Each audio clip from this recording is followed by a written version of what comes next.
Now at 10, storms and heavy rain roll through the 4 states. Chief Meteorologist Doug Heddy will let us know if more is on the way. Plus, what 4-staters need to know before they head to the polls tomorrow. And a candidate for U.S. Senate makes a stop in southwest Missouri. The 4 states' most watched news starts now. We needed the rain, but not this much this quickly. We had so much in just a few days that a lot of the area is swamped. This is KOAM News at 10. I'm Dow Quick. Chief Meteorologist Doug Heddy joins us with a first look at the weather. Well, of course, we had the severe weather throughout the afternoon. Over the past couple days, we've had very, very heavy amounts of rain. That's why we've had some flash flooding across the region. Now, some areas, not as much as others, but at the airport in Joplin, over an inch just today. And look at this. I mean, today's only the 4th. And 5 inches of rain have already fallen. But look where all these heavy stripes are. So where you start to see these blues, this is approaching 8 to 10 inches of rain. This is over the past 48 hours. All this pink, we're talking 5, 6, 7, isolated 8-inch amounts. Now, our northern counties, they got the least, but still picked up 2 or 3 inches of rain over the past couple days. We are still watching a few little showers kind of pushing through the region for us tonight, but any severe weather is out of here. But we do have more rain in the forecast. We'll look at that here in just a bit. See you soon. Election day can be stressful, so it can be easy to forget what you need to do to vote. KOAM Samantha Walker explains what you should know before you head to the polls tomorrow. When you come to vote in person, the main thing you'll need is a form of identification. Here's the types of IDs that are accepted across the 4 states. In Kansas, state law requires voters to show a non-expired photo ID when casting a ballot. Lots of IDs are accepted in Kansas, from driver's licenses, passports, and military IDs, to a concealed carry license or a student ID from an accredited college or university in the state. In Kansas, voters age 65 or older can use an expired photo ID. For Oklahoma, your ID can't be expired, and it has to be issued by the federal government, the state of Oklahoma, or from a recognized tribal government. It has to be a photo ID, and the name on the ID needs to match with your registration. In Arkansas, a photo ID is also required, but it can be up to 4 years expired on Election Day.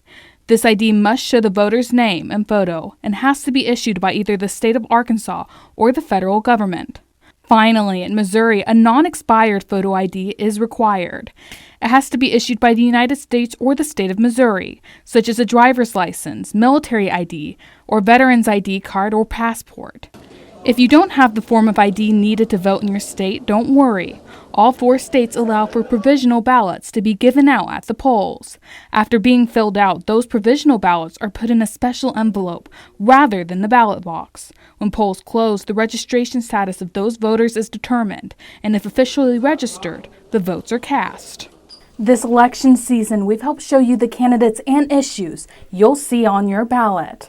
To find more of those stories and other election resources, you can visit our website, koamnewsnow.com/elections. Missouri's Democratic candidate for U.S. Senate made a stop in southwest Missouri today. Lucas Kuntz visited the Mini Hackney Community Service Center in Joplin. The Senate hopeful talked about community neighborhood outreach and the importance of voting. This is it, man. Like, my whole campaign's about fundamentally changing who has power in this country, right? It's about organizing, it's about supporting union workers, and the biggest number one way that we get power back in this country from these massive corporations who just gut us is by voting. Lucas Kuntz is a 13-year Marine veteran who's running against the incumbent Republican Senator Josh Hawley. In the final hours before the polls open on Election Day, the presidential candidates are making their closing pitches to voters in battleground states. Polls indicate the races in those 7 states are very close. Reporter Christian Benavides has the latest. Vice President Kamala Harris and former President Donald Trump hit the same 2 Pennsylvania cities Monday night in a final push to get their supporters to the polls.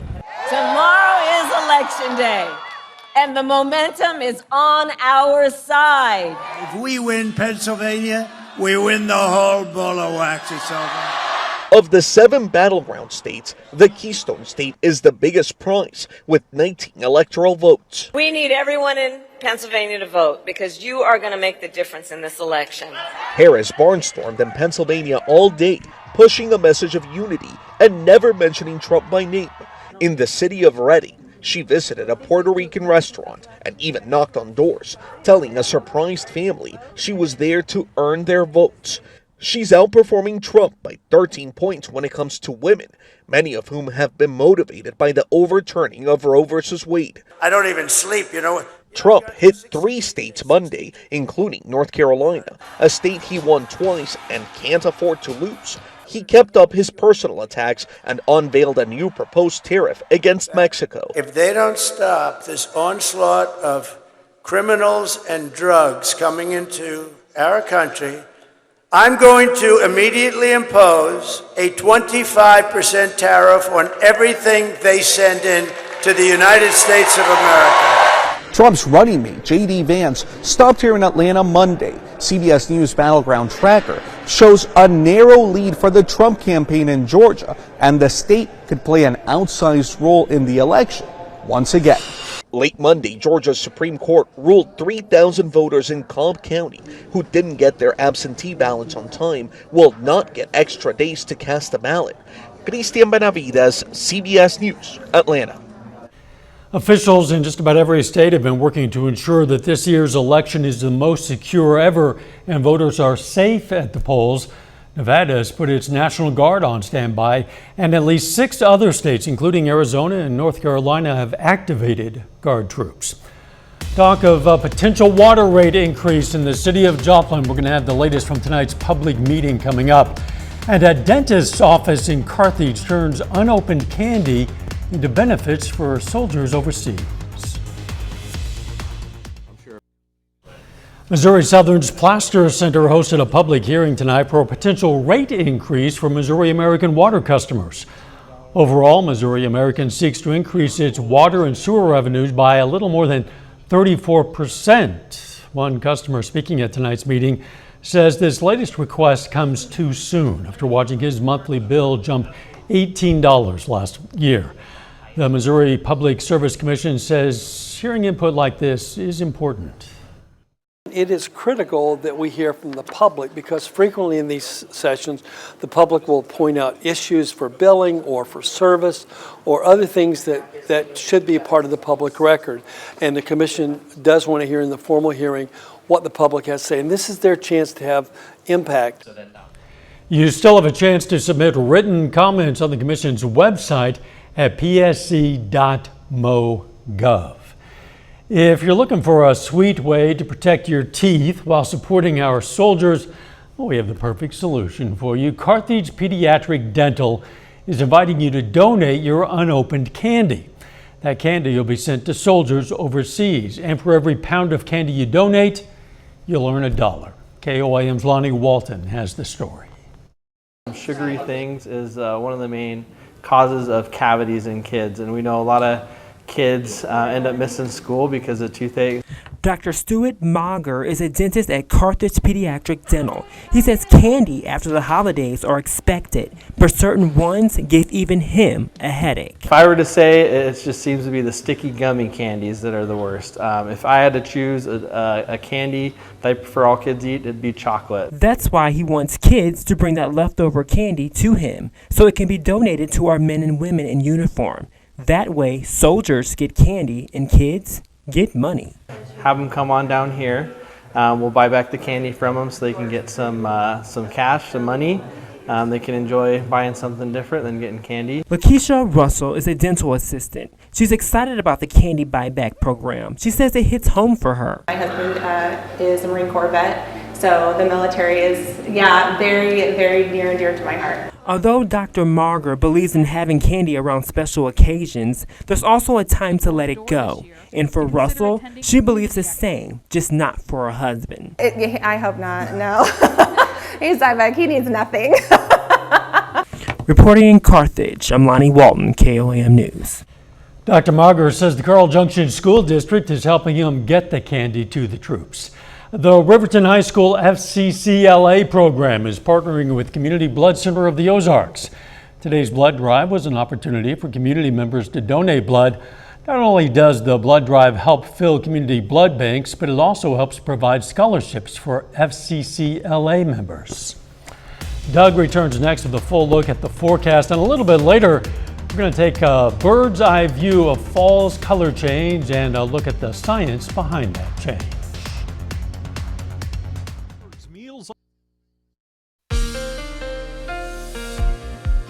Well, of course, it turned out to be a rocky Monday for us. Showers, thunderstorms, heavy amounts of rain, severe weather, numerous severe thunderstorm warnings. We had a few tornado warnings. We had tornado warnings last week as well. So it's been kind of a rough ride over the past 5 days or so. And of course, prior to that, we hardly had a drop of rain for 2 months. And we're going to get a little bit of a break out there. But just be careful on the roadways tonight. Don't drive through any high water because we've had a lot of rain.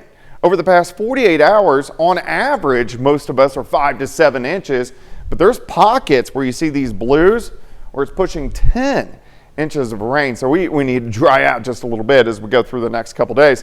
This whole storm system wrapping up all the big storms heading east of the region, and we will slowly start to dry out as we go through the rest of the night into tomorrow. Now, still heavy rain over towards Springfield, but most of us 1/10, maybe 2/10 of an additional inches of rain as we go through the overnight hours. Hit and miss little showers. Let me stop at 7 a.m. Of course, Tuesday is Election Tuesday. A lot of clouds, a few spotty showers out there as we go through the morning hours. Temperatures cooler. We're going to be sitting near 60 by noon with a little bit of sunshine. Might pop 62 during the afternoon, but a much calmer day compared to what we saw today. Let's go into Tuesday night. Temps drop back low to mid 40s, so kind of cool. And then Wednesday, we get southerly wind, which returns. We pop back up into the mid to upper 60s. So Wednesday overall is looking pretty good. Here's your day planner, 59 in the morning, and then we kind of hang near 60 all day. Again, there's going to be a random shower or two, but for Election Tuesday, if you're getting out heading to the polls, it looks overall pretty dry. High temps kind of 60 to about 62 degrees. All right, so let's go down the road. This storm system kicks out, but look at this. We reload. Another big system drops in to the southwestern parts of the United States later on this week. Now, the main jet is way up here into Canada, so it's not going to have a whole bunch of dynamics. So most likely, it's not going to produce severe weather, but we'll most likely get some showers and thunderstorms with it. So it pushes by. We're also going to be watching the tropics because the system is going to try to get into the Gulf of Mexico. And then this whole system will pass right on by Sunday. And then we'll get a few days of a break. And then look at this. Another storm system drops in. That system will affect us by the middle part of next week. So we stay fairly active. Let's look at our next chances for rain. Moving in Thursday night, showers, thunderstorms spreading into the region. Could see some moderate amounts of rain, periods of showers and thunderstorms throughout the day on Friday. And then we get on the backside of the system and just lighter showers moving through as we go into Saturday. But more rain is going to be moving in. All right, Tuesday, 60 degrees, 62-ish, few random showers, mostly cloudy.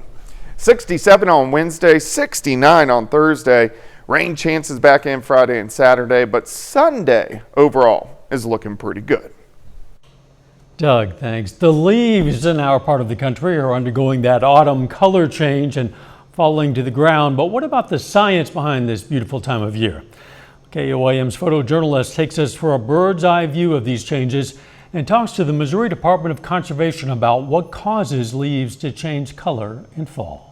Here in southern Missouri, we're entering the peak of fall color right now. Usually it's late October, early November, so that's now.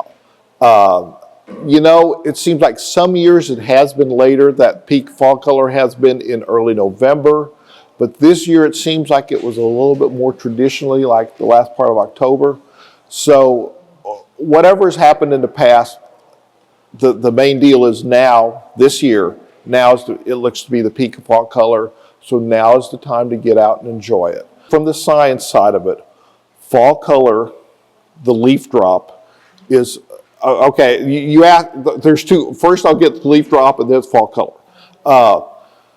Leaf drop is something that trees need to do every year to sustain what they need to complete their annual cycles, and that's the leaves. The leaves absorb moisture, they absorb, all kinds the oxygen, they absorb carbon dioxide.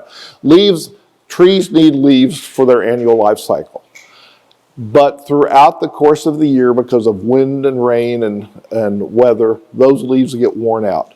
Think about if you wore the same pair of pants, think about if you wore the same clothes every year, never changed them. Those clothes would get worn out. Same thing happens with the leaves. What starts out at a broad surface to collect moisture and whatever else those leaves need to collect, by the end of the year, they're tattered, they're torn, they need to be gone. So what happens from the tree side is they drop those leaves. And because the leaves have to drop, if the leaves just fell, there'd be a lot of little openings all over those branches for diseases and all kinds of other bad things to enter the tree. So it's called the abscission zone. Basically, the tree closes off those little openings where all the nutrients and everything had been flowing into the leaves. They close that off. So no bad stuff, no diseases, no foreign material can enter through those little openings where the leaves have been. Well, when you close that opening off, the leaf drops. Still ahead, the Kansas City Chiefs are back in Arrowhead Stadium for Monday Night Football, and the Kansas Jayhawks men's basketball team plays its first game of the season. Brock Baldridge has the highlights and more.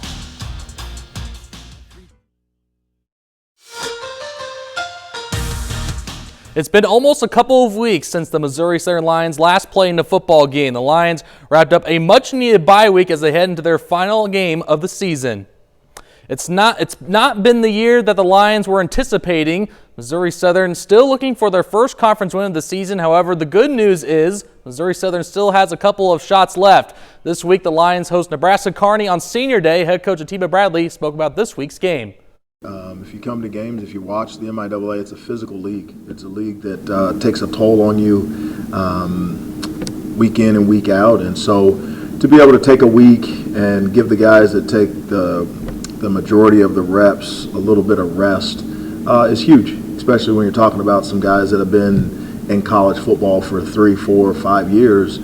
Their bodies are sore. It's been a good week to kind of step back for the starters and relax everybody. Like Bradley said, the young guys are getting a bunch of good reps, and we've been working on the fundamentals as well, so it's been pretty good overall. Well, tonight marks the first day of the Division I men's college basketball season. The Kansas Jayhawks entered this year as the #1 ranked team in America. KU has a lot of expectations heading into this season. Kansas welcomes in Howard at the Fog and Allen Fieldhouse. First half here, Kansas leads by 12. DeJuan Harris lobs it up to Flory Bedunga for the alley-oop slam. Jayhawks lead by 14. Under a minute left in the first half, Zeke Mayo, the South Dakota State transfer, gets the layup to go in. Kansas up by 27 now. We go to the second half. Here's Mayo again as he creates some big separation right here. Top of the key, nothing but net from 3. Mayo finished the night with 19 points. Later in the second half, Hunter Dickinson works well down low. Beautiful pass inside to Zach Clemens for the dunk. The #1 team in America starts 1-0. Kansas wins big, 87-57. Meanwhile, the Missouri Tigers are also in action tonight. Missouri had a 10-point lead at halftime, but Memphis comes back to win the game 83-75. Anthony Robinson had 16 points for the Tigers in this one. MU will face Howard on Friday night. And both Oklahoma and Oklahoma State are playing their first game of the season tonight. Both teams start off with a late tip, but OU beats Lindenwood 93-60. The Sooners are 1-0. Oklahoma State beats Green Bay 89-76. The Cowboys start the year in the win column. And then the Oklahoma City Thunder are back on their home court. OKC looks to stay undefeated as they host the Orlando Magic. At last check, OKC leads this one 94-78 in the fourth quarter. If the Thunder can hold on to their lead, they would be well on their way to a 7-0 start. While the Kansas City Chiefs are playing on Monday Night Football for the second time this year, the Chiefs are playing at Arrowhead for the first time in almost a month. It's the Chiefs and the Tampa Bay Buccaneers, and as we were coming on the air, this game just went final. Mahomes did go down with a apparent leg injury in this one, but Tampa forced the game to go into overtime. However, the Chiefs, they hold on to win this game in overtime, 30-24 over Tampa Bay. Our audience voted, which means we have a new winner. Our performance of the week is the Pittsburgh Purple Dragons. Pittsburgh went on the road to defeat Highland Park 49-18. Purple Dragons will hit the road again this Friday, and they'll face the St. Thomas Aquinas Saints for the #1 seed in the Class 5A bracket. To vote on next week's performance of the week, just head over to KOAMnewsnow.com/vote. Well, that's your look for sports. We're back after this. Well, of course, we're going to be dealing with on and off lighter showers for the rest of the night, and still a few random showers kind of pushing through, especially on the Missouri side on Tuesday. Quite a bit cooler, high temps, 60 to about 62. Sunshine on Wednesday, 67, 69 on Thursday. Then rain chances right back into the forecast Friday and Saturday. At least we'll get a couple of days to dry out before those rains come in again, and we're going to need it. It's pretty soggy out there. Final sports notes. Yeah, the Kansas City Chiefs, they survive. They win 30-24 in overtime as Kareem Hunt scored the game-winning touchdown. And, well, 8-0 to start the season. I know we had Patrick Mahomes. Kind of limped a little bit. We weren't sure it was the hip or the lower leg, but he seemed to be okay. Yeah, he came back in on the next series and barely showed a limp after that, so hopefully he's going to be okay. And one thing is sure, the Chiefs are looking great right now. Yeah, looking great. 8-0. And how about DeAndre Hopkins? 2 catches for a touchdown, his first 2 touchdown catches as a Chief. So looks like he's fitting in the offense pretty well. And whether our wide receiver core is going down, they need him for sure. Yes, they do. Thanks for joining us. Don't forget the morning show starts at 5 a.m. and let's make it a great tomorrow.